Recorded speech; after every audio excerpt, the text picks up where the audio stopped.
আল্লাহর অশেষ মেহেরবানিতে আমরা প্রতি বছরই আসন্না ফাউন্ডেশন থেকে উন্মুক্ত মাঠে ঈদের ব্যবস্থা করে থাকি। গত বছর আমাদের ঈদগাহে 10,000 মানুষ ঈদের নামাজ আদায় করেছেন। এবছর ইনশাআল্লাহ বিইذনিল্লাহ আমরা 15,000 মানুষের জন্য প্রস্তুতি সম্পন্ন করছি। আল্লাহ যদি তৌফিক দান করেন উন্মুক্ত মাঠে এবারও আমরা ঈদের নামাজ পড়ব এবং আল্লাহ তৌফিক দিন আমি ঈদের নামাজের ইমামতি করব ইনশাআল্লাহ। আমরা গত বছর ঈদে যারা এসেছেন তাদের জন্য কিছু মেহমানদারির ব্যবস্থা রেখেছি।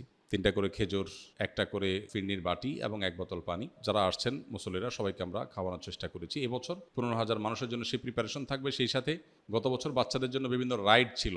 তারা ঈদের সারাদিন, ঈদের পরের দিন, তারপরের দিন সবার জন্য উন্মুক্ত। তারা মন ভরে এই রাইডগুলো উপভোগ করতে পারে। বিভিন্ন রকমের খেলাধুলার আইটেম তাদের জন্য থাকে।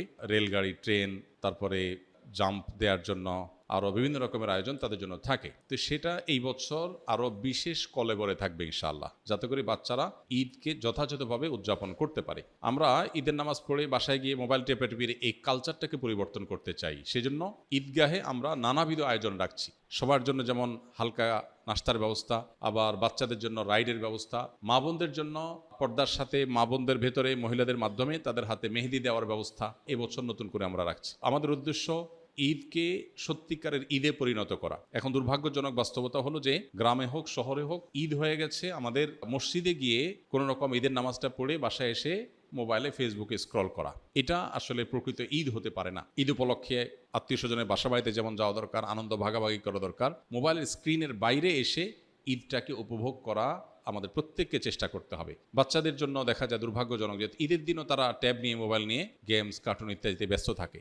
এর চেয়ে বড় দুর্ভাগ্যজনক আর হতভাগ্যজনক কি বিষয় হতে পারে? তো এই বিষয়টিকে মাথায় রেখে মূলত আমরা আসন্না ফাউন্ডেশন থেকে উন্মুক্ত মাঠে ঈদগাহের এই আয়োজন এবং ঈদগাহকে, ঈদের আয়োজনটাকে প্রাণবন্ত করার জন্য শিশু বান্ধব, নারীদের জন্য উপযোগী, পুরুষদের জন্য আলাদা ব্যবস্থাপনা, এই সব কিছুকে আমরা ঈদকে কেন্দ্র করে প্রতি বছর করে থাকি। এবছরও 2026 সালে ইনশাআল্লাহ আমরা সে ব্যবস্থা রাখছি। এবছর আমাদের ঈদগাহে সকাল 7:30 ইনশাআল্লাহ আমরা ঈদের নামাজ আদায় করার ঘোষণা দিয়েছি। অতএব যারা অংশগ্রহণ করতে চান দূর দূরান্ত থেকে তারা আগে ভাগে চলে আসবেন ইনশাআল্লাহ উন্মুক্ত মাঠে ঈদের নামাজ আদায় করার জন্য। আর যারা বিভিন্ন এলাকাতে ঈদের নামাজ পড়বেন, আপনাদের প্রতি আমার উদাত্ত আহ্বান, ঈদের নামাজ আপনারা উন্মুক্ত মাঠে করার চেষ্টা করবেন যথাসম্ভব। মসজিদে না করে উন্মুক্ত মাঠে। আমাদের দেশে একটা ভয়াবহ বাজে প্রবণতা দেখা যাচ্ছে। সেটা হলো যেই এলাকাতে কয়েকটা গ্রামের মানুষ একটা বড় ঈদগাহে ঈদের নামাজ পড়তো, সেখানে এখন দেখা যায় সবাই যার যার মসজিদে আলাদা ঈদের জামাত করে। এটা প্রশংসনীয় কোনো উদ্যোগ না।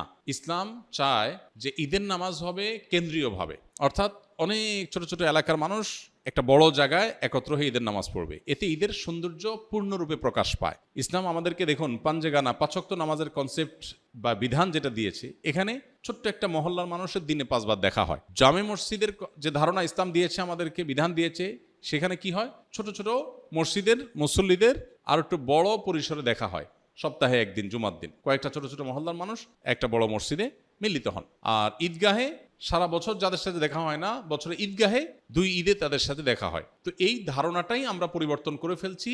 ক্ষুদ্র ক্ষুদ্র ছোট ছোট প্রচুর পরিমাণে জামাত করে ঈদের সৌন্দর্যটাও নষ্ট হয়ে যাচ্ছে। তো এই জায়গাটাতে আমাদের বিশেষভাবে মনোযোগ দেওয়া দরকার। দুর্ভাগ্যজনক বাস্তবতা হলো অনেক সময় দেখা যায় মসজিদ কমিটির লোকজন নিজেরা আলাদা চাঁদা তুলবেন, আলাদা টাকা কালেকশন করবেন, নিজেরা সভাপতি সেক্রেটারি হবেন, নিজের মসজিদ থাকতে সভাপতি সেক্রেটারি থাকতে আরেকজন ঈদগাহে গিয়ে নামাজ পড়ে মুসল্লি হিসাবে, এটা তো মানজ্যতের হ্যাম্পার মনে করেন। খুবই দুর্ভাগ্যজনক বাস্তবতা। এই যদি হয় নিয়ত, তাহলে এই ঈদগাহ, এই ঈদের নামাজ আয়োজন করে কি সওয়াব হবে, আল্লাহর কাছে কি পাওয়া যাবে? এই জন্য আমরা চেষ্টা করব ইনশাআল্লাহ যতটুকু সম্ভব কেন্দ্রীয়ভাবে বা বড় পরিসরে ঈদের নামাজ আয়োজন করা, এবং মসজিদে নয় মাঠে ঈদের নামাজের ব্যবস্থা করব। হ্যাঁ, ঢাকা, চট্টগ্রাম শহরে এলাকা যেখানে আসলে পর্যাপ্ত মাঠ নাই, সেখানে আপনি মসজিদে ঈদের নামাজ ব্যবস্থা করেন। অনেক জায়গায় আবার আরেক কাজ করা, রাস্তা দখল করে ঈদের নামাজ পড়ে।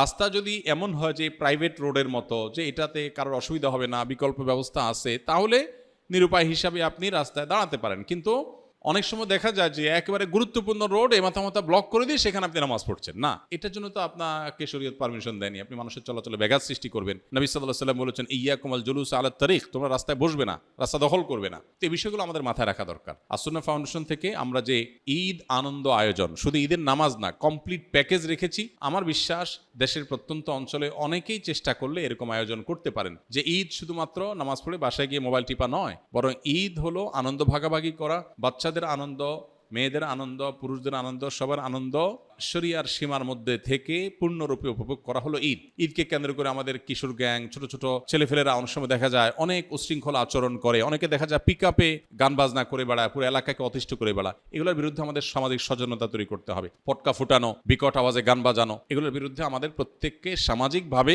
কাজ করতে হবে। কারণ এগুলোর কারণে অনেক দুর্ঘটনা যেমন ঘটে, সবচেয়ে বড় কথা হলো এটা আল্লাহর হুকুম লঙ্ঘন হয়, শরিয়া বিরোধী কাজ হয়। অতএব এগুলোর বিরুদ্ধে আমরা সামাজিক সচেতনতা এবং নাহি আনিল মুনকার বা অসৎ কাজে বাধা প্রদানের ভূমিকায় সামাজিকভাবে আমরা অবতীর্ণ হব ইনশাআল্লাহ বিইذনিল্লাহ। এবং ঈদের আনন্দ যেন পরিপূর্ণ রূপ ধারণ করে, সেজন্য আমরা সবাই যার যার জায়গা থেকে কাজ করব। আসুন্নাহ ফাউন্ডেশনের ঈদ আয়োজনে আপনাদেরকে আমরা দাওয়াত দিচ্ছি, যাদের সুযোগ আসে ইনশাআল্লাহ আপনারা এখানে ঈদের নামাজ পড়তে আসবেন। আমরা ঈদের নামাজ পড়বো, ঈদের নামাজ পড়ে আমরা মানুষের সাথে সাক্ষাৎ করি, লম্বা সময় থাকার চেষ্টা করি, আনন্দ ভাগাভাগি করার চেষ্টা করি। সবার প্রতি উদাত্ত আহ্বান থাকলো, দাওয়াত থাকলো, যারা আমাদের এখানে নামাজ পড়তে আগ্রহী তারা আসার জন্য। আর যারা মহল্লা নিজের এলাকায় নামাজ পড়বেন তারা উন্মুক্ত মাঠে ঈদের নামাজকে সুন্দরভাবে আয়োজন করার চেষ্টা করবেন এবং কেন্দ্রীয়ভাবে ঈদের নামাজ পড়ার চেষ্টা করবেন। জাযাকুমুল্লাহ খাইর।